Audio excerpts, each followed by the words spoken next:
This is the theater of the absurd, my friends. This is the theater of the absurd. You can't satire satire.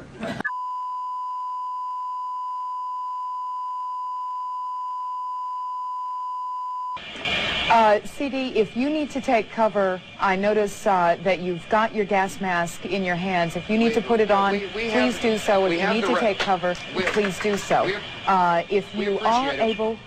If you are able to take a question, did you think that the possible threat would be over because it is now morning there? It's what, just after 6 o'clock in the morning?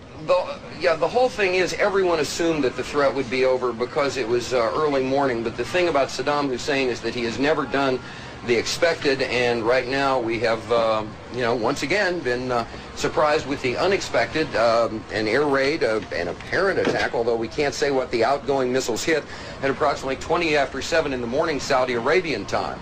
All the other attacks have occurred from 10 o'clock at night till 3, 4 in the morning. This is the first one to take place in eastern Saudi Arabia during the daylight hours. Now that sound you hear behind me is the hotel.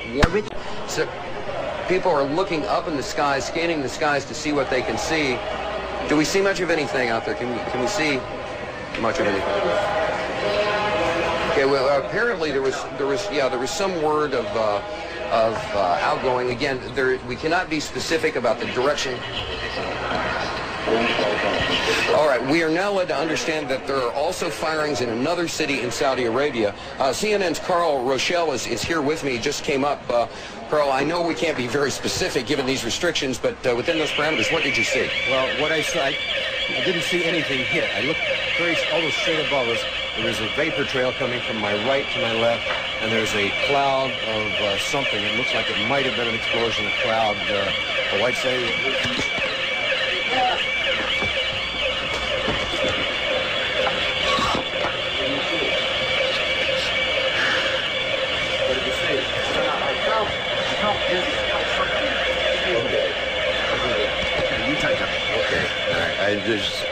My apologies for that. He's putting on a gas mask.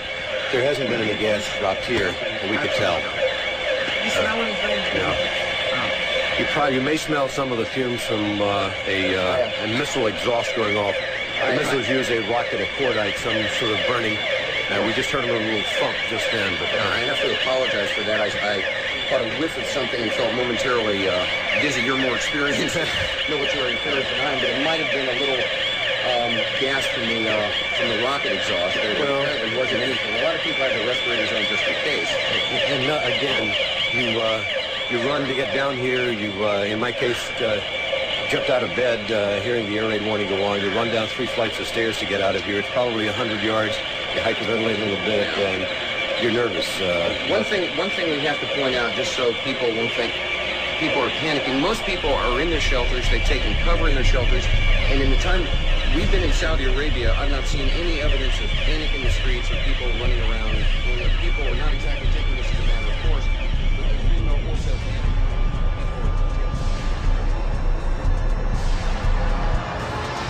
panic. They could do anything. Je suis un journaliste américain. This is a Scud. You can tell it by its distinctive label. Now, when the missile is launched, the first thing you look for is the plume sticking out behind it.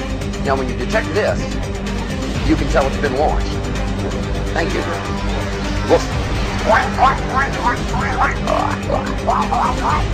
Geopolitics by Dan Quayle.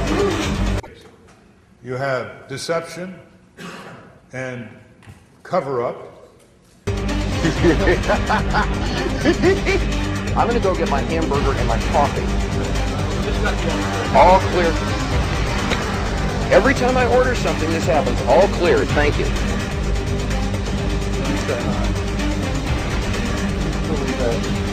Oh, I love this country so much. I'm starting to get real bothered by all this. Charles Jaco, CNN, reporting live from Saudi Arabia. No, wait a minute.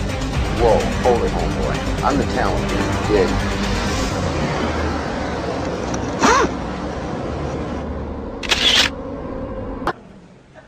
This is the theater of the absurd, my friends. This is the theater of the absurd.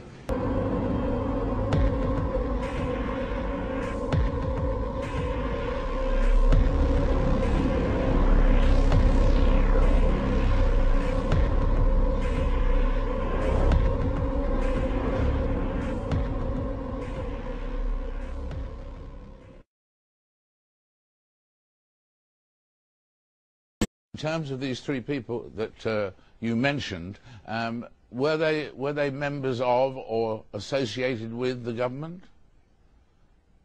Yes, well, one of them is a very key figure in security. He's a former military officer. He is someone that has had dealings with Jaish-e-Mohammed, one of the banned groups at Maulana Azhar, who was in an Indian jail for decapitating 3 British tourists and 3 American tourists. And he also had dealings with Umar Sheikh, the man who murdered Osama bin Laden. Now, I know that having dealings with people does not necessarily mean direct evidence. And in terms of these three people that you mentioned, were they members of or associated with the government? Yes, well, one of them is a very key figure in security. He's a former military officer.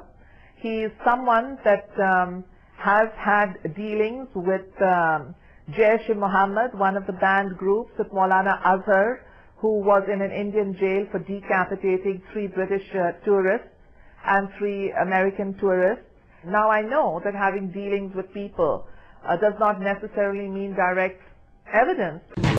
This is really offensive to people, and that's why they're beginning, the rumble is beginning around the country. And everybody should know, the louder the rumble, the more the members of Congress that fear you, the people, the more they fear you, the better they're going to stand with you.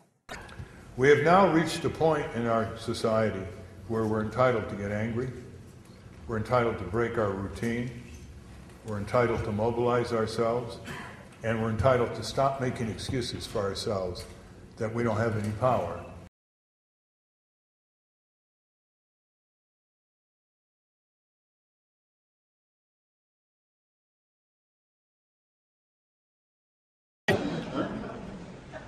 This is a theater of the absurd, my friends. This is the theater of the absurd. You can't